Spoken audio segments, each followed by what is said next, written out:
I'm a big believer in trial and error, as long as the errors are learnt from and then create successes in their wake. Much of the time, big bike manufacturers are toiling away in their factories and marketing suites trying to work out how to improve our cycling experience and sell us a new bike.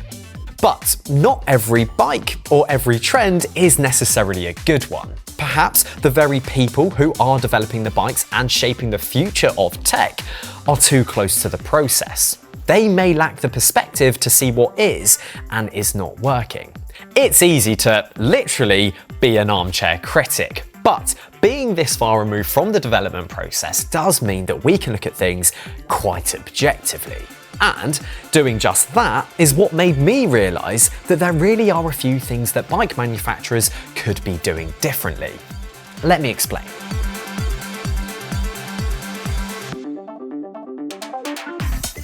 First off is the advent of frame storage, a concept that I absolutely love. The idea being is that you can utilise the space inside of your frame to store things such as tools and other spares. Multiple brands are doing this, like Specialized, Trek, Orbea, and more recently, Canyon.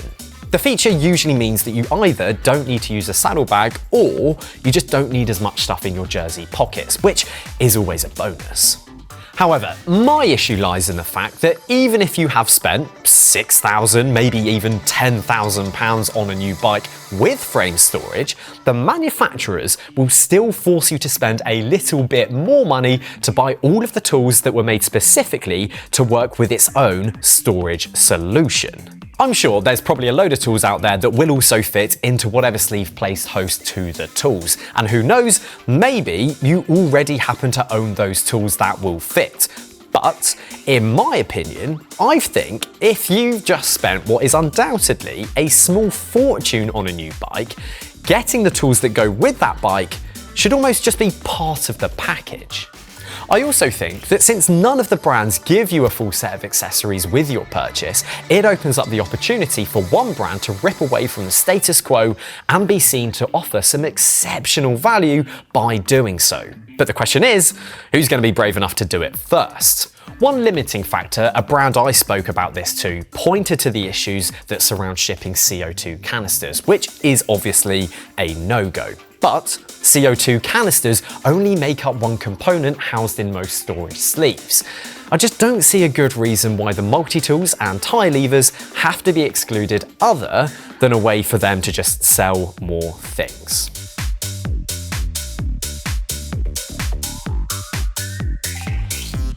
A real bugbear of mine, and it's a problem which only a few people will really care about, are bikes that cost more than the sum of their parts. The reason why only a few people will care is because the problem tends to affect bikes that sit right at the top end of the spectrum. Think your Cannondale Lab 71 Super 6s, S-Works Athoses, or similar. Perhaps the industry just has a problem with discounting and retailers becoming ever more ruthless with their race to the bottom on sale prices.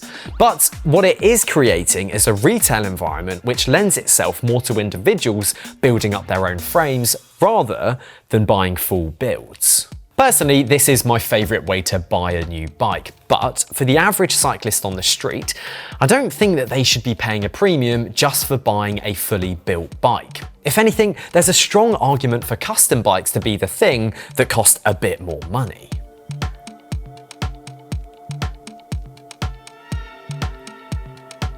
When a new bike is launched, I love playing a game of new bike bingo. We're all but guaranteed to hear about the latest offerings, weight savings, stiffness and compliance improvements, along with aerodynamic gains. While I do believe that over the years, and from model to model, bikes have been improving the riding experience for the majority of riders, the ever-present trust us approach to new bike marketing is slightly annoying.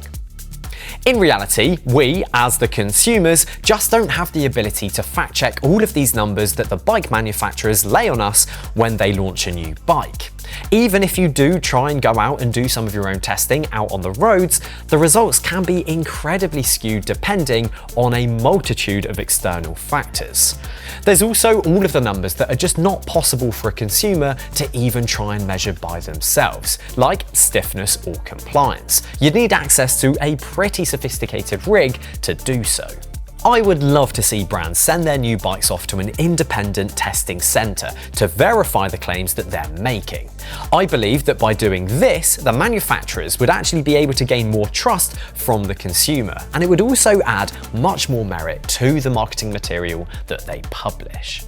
The other benefit of doing this is that numbers would be directly comparable between bikes, as testing protocols would be standardized across manufacturers, and tests couldn't be run that extrapolate an increase in performance, which in the real world may not even exist.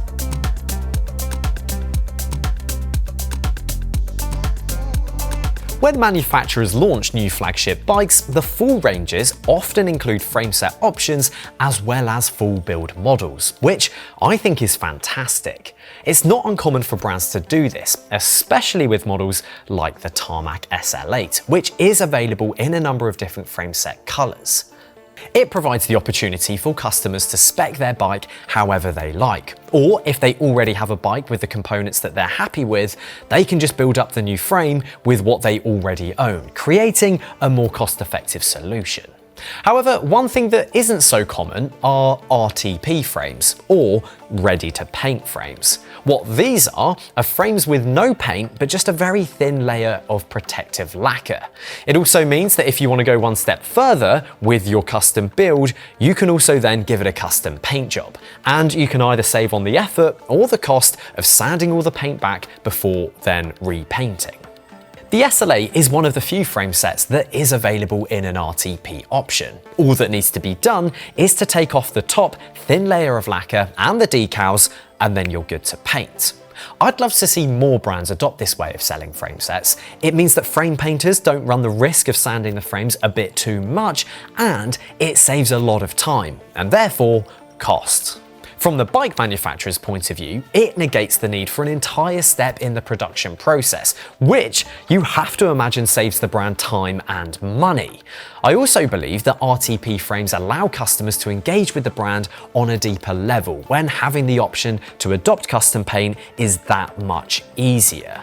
A greater number of unique bikes is only a good thing, especially for a brand like Specialized, where there will always be a lot of SLAs out on the road. An additional benefit is that RTP frames will also be the lightest version of a frame thanks to its lack of paint. So for those that really do want to create the lightest possible version of a bike, that is certainly one way to save between 20 and 50 grams. I hope more brands offer RTP frames in the future, and they come ever more commonplace. It's just a win-win for everyone involved. But it's not just RTP frame sets I would like to see more of, but just frame set availability in general. I think that giving either shops or individuals the freedom to create custom builds to sell or enjoy is just a better reflection of how a growing number of riders like to purchase bikes, especially for those who really know what they want. Let me know down below, what changes would you like to see bike manufacturers make in the future? If you enjoyed the video, then please do drop it a like, subscribe to the channel for more content, and I will see you again very soon.